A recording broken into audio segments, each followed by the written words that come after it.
नमस्कार दोस्तों, स्वागत है आपका हमारे YouTube चैनल ज्ञान ओके में। आज की इस वीडियो में हम बात करेंगे किरायानामा यानी रेंट एग्रीमेंट के बारे में।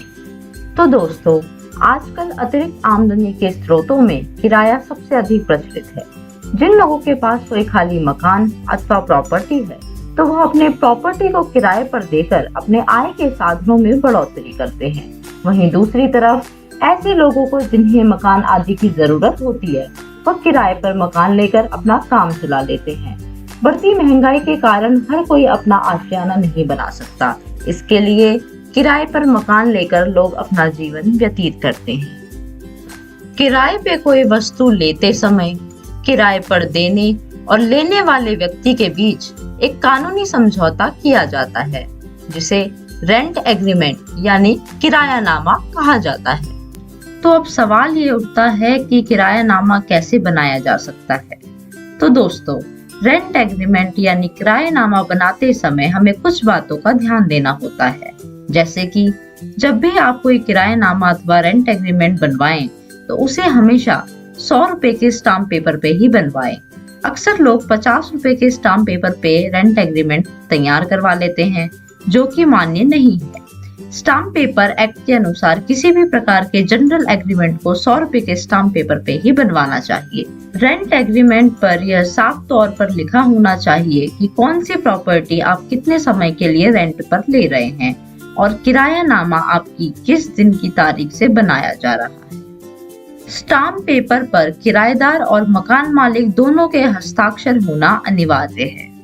इसी के साथ कोई भी रेंट एग्रीमेंट बिना गवाहों के पूरा नहीं माना जाता, इसलिए इसके साथ 2 गवाह भी होने आवश्यक हैं। किरायानामा पर मकान मालिक और किराएदार दोनों का नाम पता साफ साफ लिखा होना चाहिए, जो कि आधार कार्ड के अनुसार होना चाहिए। रेंट एग्रीमेंट में मकान या प्रॉपर्टी का किराया देने की तारीख या अवधि भी लिखी होनी चाहिए। साथ ही यदि किराया देने में किसी प्रकार की देरी होती है तो उसके लिए कितनी पेनल्टी होगी और यह पेनल्टी कितने समय की देरी के लिए होगी, यह भी साफ तौर पर लिखा होना चाहिए। साथ ही किराएदार द्वारा मकान मालिक को सिक्योरिटी के तौर पर दिए जाने वाली रकम का भी किरायानामा पर स्पष्ट रूप से उल्लेख होना चाहिए। मकान या प्रॉपर्टी किराए पर देने में मकान मालिक द्वारा कौन कौन सी सुविधाएं किराएदार को प्रदान की जाएंगी, इसका भी उल्लेख किरायानामा पर होना चाहिए। यह सुविधाएं पंखा, गीजर, लाइट फिटिंग, पानी और पानी का मोटर आदि हो सकती हैं। मकान मालिक द्वारा घर खाली कराने या किराएदार द्वारा घर छोड़ने से 1 महीने पहले लीगल नोटिस देना भी आवश्यक है। इसीलिए किरायानामा पर यह भी लिखा जाना चाहिए कि कितने समय पहले लीगल नोटिस दिया जाना चाहिए। इसी के साथ कितने समय में कितने प्रतिशत किराया बढ़ाया जाएगा, इसका भी उल्लेख रेंट एग्रीमेंट में होना आवश्यक है। इसके साथ ही किराया बढ़ाए जाने के लिए कोई शर्तें हैं तो वह भी किरायानामा पर स्पष्ट रूप से लिखी होनी चाहिए। इसके साथ ही किरायानामा को आगे बढ़ाने के लिए कितने दिन पहले नोटिस दिया जाए, उसका भी उल्लेख किरायानामा पर होना आवश्यक है। इसी के साथ ही रेंट एग्रीमेंट यानी किरायानामा बनाते समय हमें कुछ अन्य आवश्यक बातों का ध्यान देना भी जरूरी है, जैसे कि गवाह की पात्रता। रेंट एग्रीमेंट किरायानामा बनाते समय जिन 2 लोगों की गवाही लग रही हो, वह गवाह शारीरिक और मानसिक रूप से पूरी तरह सक्षम होने चाहिए। साथ ही गवाहों की उम्र 18 उम्र से ऊपर होनी चाहिए और उन पर किसी भी प्रकार का कोई दबाव नहीं होना चाहिए। दूसरा, यदि आप एग्रीमेंट को सिर्फ नोटरी करवा रहे हैं तो आप अपना एग्रीमेंट 11 महीने का ही बनाएं, क्योंकि 11 महीने का एग्रीमेंट सरकार की सृष्टि में अनरजिस्टर्ड होता है, जिसका उपयोग किया जा सकता है। और आखिरी, आपको यह भी चेक करना है कि जो प्रॉपर्टी आपको किराए पर ले रहे हैं उस पर किसी प्रकार का कोई विवाद या स्टे तो नहीं है।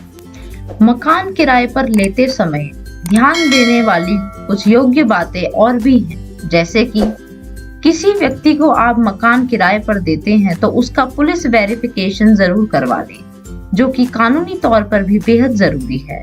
पुलिस वेरिफिकेशन से आपको यह पता चल जाएगा कि वह व्यक्ति आपराधिक प्रवृत्ति का तो नहीं।